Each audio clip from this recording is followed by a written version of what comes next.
Hey guys, welcome back to Laying the Project Guy. You know, for most tool people, a nice tool is more than just something to get the job done. A nice tool actually tells a story and is a partner in your project. And I really like vintage tools. I think they were well made back in the day, and I think they have a story to tell, and they can be useful today. And I'd rather have a good vintage tool than a new tool any day. Not to say that new tools don't have their place, but I really like the vintage stuff. And today's video is a special video for me because it's a journey with a friend of mine, Taylor, who inherited a Walker Turner drill press from his grandfather. And I knew his grandfather. He had a small appliance repair business here in town and went to our church. And he was a neat guy. He could fix anything. He was not a guy that kept a tidy shop, as you'll see from the condition of the drill press. But he usually had what you needed, and he could fix something that was broken.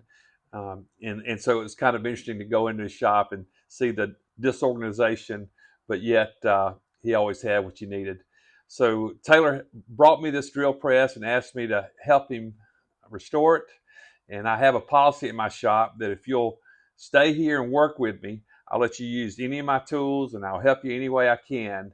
No one's allowed to drop off a project, but if you bring a project and you visit with me while we're doing it, I'll do anything I can to help you. And Taylor did just that. We spent about 3 days together restoring this drill press, and I think you're going to enjoy the journey. It's not a professionally filmed project by any means, but it was a special project, and I think you'll find it very enjoyable. So please watch it and stick around to the end, and let me show you the wonderful gift that Taylor made with his using his drill press and gave to me for Christmas.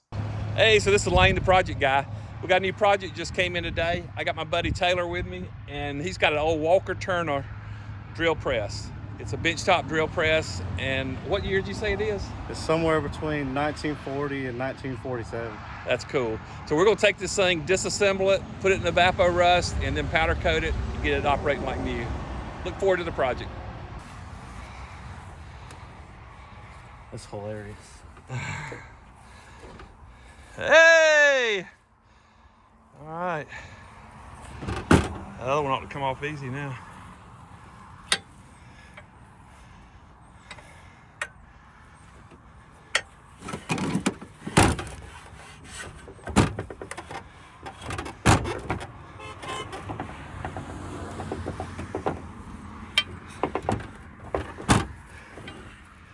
And then the column comes out of there too. I'd go ahead and get the motor off, probably get some weight off of it, or bring the column out, whatever you want to do, but it keeps coming. All right, what you up to, Taylor? Right now we're rinsing some rust off of this thing.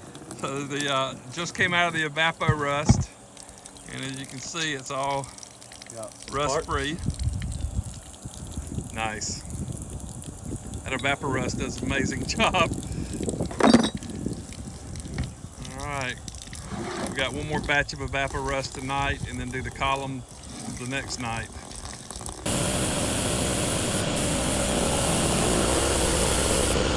All right, Taylor, what's going on now?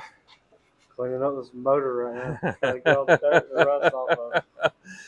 We'll get it sanded up and then tape it up and then paint it.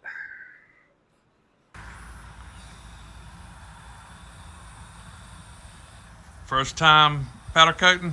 First time powder coating. Good.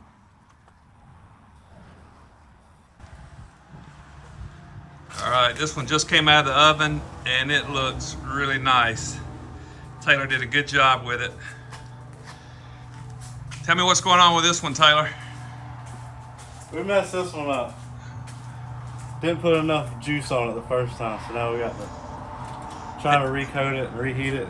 Hopefully we get it right this time. For some reason, Taylor got into the conserve powder mode and put a really light coat on it. So we brought it out, and while it was still hot, stuck a hot coat on it. And now it's going to go back in the oven for probably 15 minutes and see if we can flow that second coat into the first. It usually works, so it should look better. Working up a sweat. Hard work in the shop. And as he has one in the oven, he preps another one. So we're down to just the head, I think, and we'll be done. The head's the most complicated. All right, last piece, the most important piece, going in the oven. It's getting late.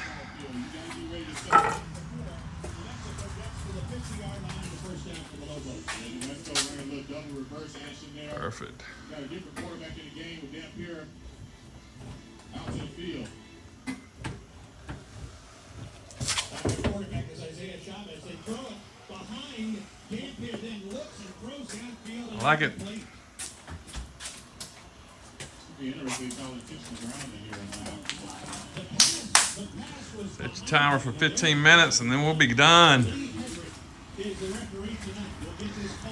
I like this timer. This is a full featured oven here, especially designed. All right, Blue's got the big parts done and he's been working on the small parts over here. Decided to use some aluminum silver spray paint for some of the parts. It's going to be in a garage that's got a high humidity level, so doesn't want to have many bare steel parts.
See, we made a little bracket for the switch in the back. Had a house switch on it. Put a toggle. And this is to hold the chuck, hopefully.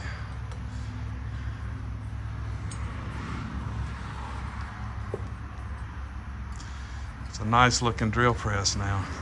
It's got a real story here. It's got the worst pecs on it that I've ever seen. And one hole wasn't enough. They rotated the table to make sure they always had a flat surface to work on at least once. We were going to get it welded up. I could talk Taylor into it. He kind of liked the story that the table told.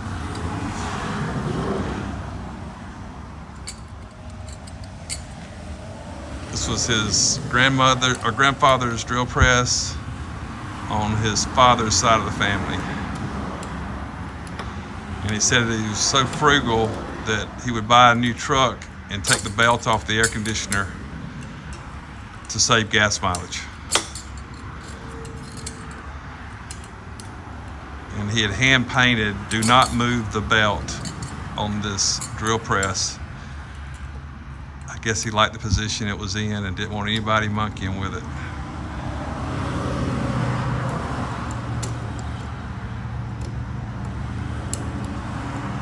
Taylor forgot to put plugs in these two holes, so he's cleaning the powder coat out as he goes here with the screw. This is why it's being a little aggravating. But it won't back out.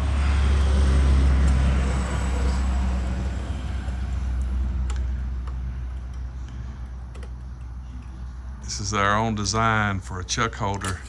I think we're gonna like it. Did you scratch it? Yes. Dude! That thing kept pushing the screwdriver up. Oh, God. It's gonna have more scratches in the future. Is it tight now? No.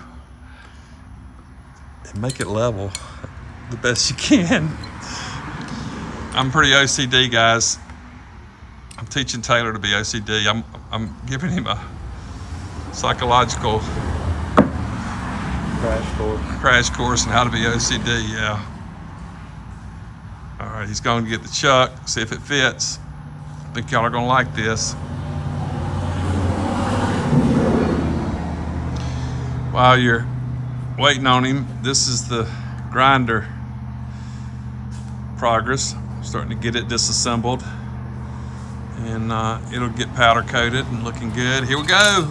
Yes, perfect. So what Taylor likes to do is build knives, and he's not got much to work with. He's got a small shop at his house, and he's really learning the trade of the craft of making knives. The first few that I saw that Taylor made were pretty crude.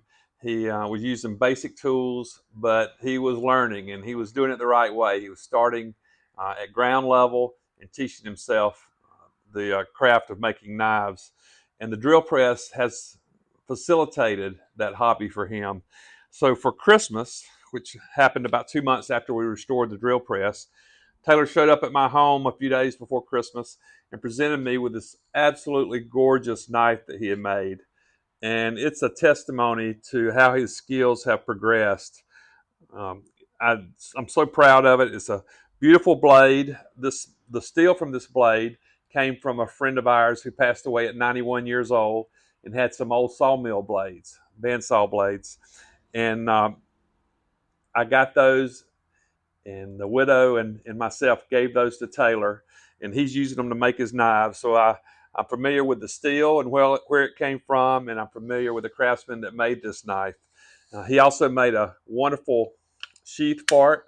The knife snaps in there so lovely, and with a clip to put on your belt. So I'm so proud of this. It's one of the special gifts, and it's especially nice to know that that I helped Taylor restore his granddaddy's drill press, and that drill press was used in making this knife.